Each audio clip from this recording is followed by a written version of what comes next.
Hello guys, thought I'd give an update on the radio install. What you see here is not the Joying unit that went back to China, and I lost quite a bit of money with it. I then bought an Eonon unit which was not specific to the Legacy, but very similar. Similar especially to the unit that I have now, which is an EKIY. And the interesting thing is they both share the same connector, and so the harness is the same. Interestingly, when I installed the Eonon, it died with the first ride. Like after 10 minutes it went black and didn't start again. Fuse wasn't blown, and so I returned it through Amazon, which was quite easy. Got my money back, everything fine. Then I bought this EKIY from AliExpress, and when I started it, I installed it with the supplied harness, and it worked. I started the engine, and then it crashed.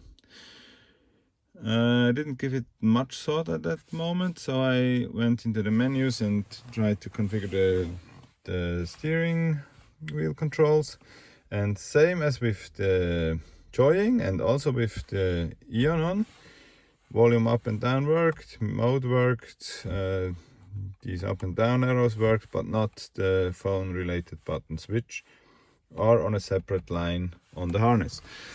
I did then try to measure if I can measure the resistance on these, and what I found was that on the pin, which I traced back from the pinout on the radio to where the pin ends, I labeled them to get a bit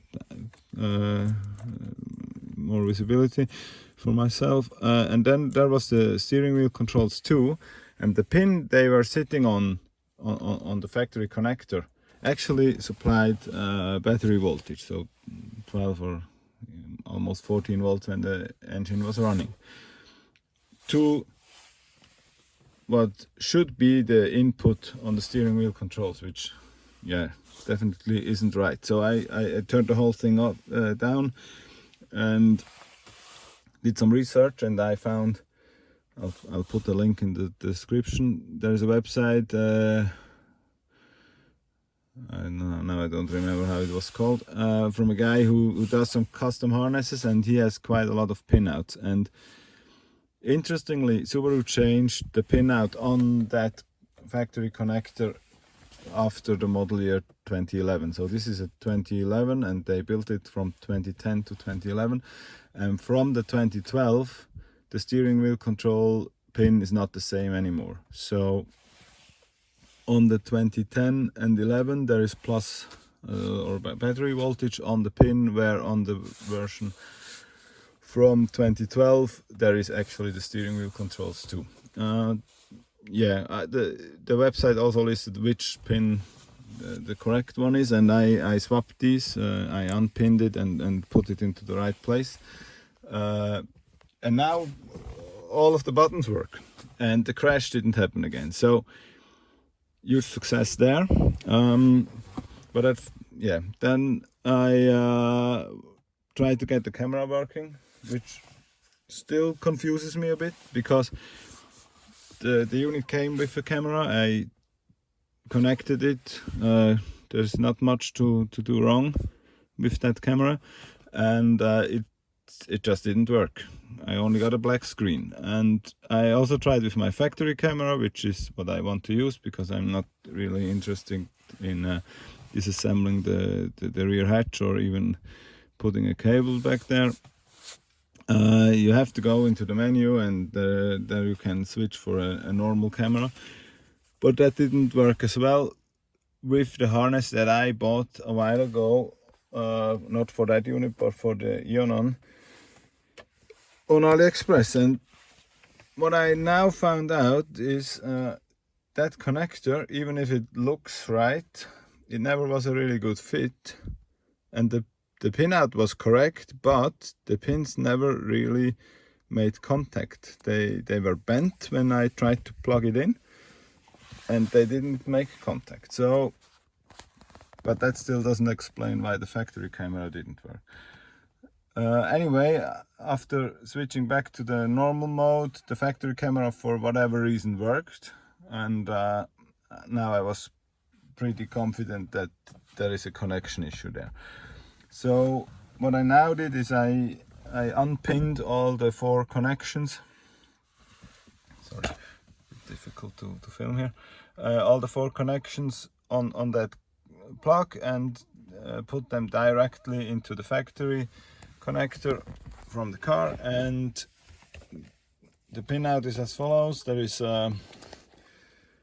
if you look at it like that, the yellow one is the composite video plus, then the black one is the ground, the red one over there on pin 3, I guess, is plus 6 volt, not 12, and the one on the pin down here, which should be pin 6, I guess.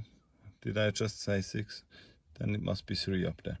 The green and black one here is ground. So there is a voltage regulator in here, which provides the 6 volts needed for the factory camera, and now it all works. I haven't all put it together, but I just tried it and it works.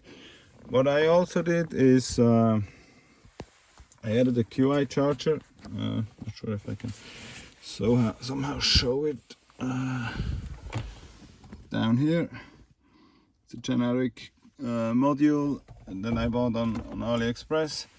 It goes under that storage compartment, and I can put my phone in there and it charges. But I have a pretty small phone, so I don't know if it would work with a bigger one. And it gets a bit hot. I'm not sure if it's because of the charger or maybe the position. I will need to find out. Yeah, I now hope that this will all work in the long term. I sure guess so. It already worked during our holidays without the camera, and was such a joy to have Apple Carplay instead of the original navigation unit was worthless anyway, and I didn't want to put the phone holder in here. I just don't like that.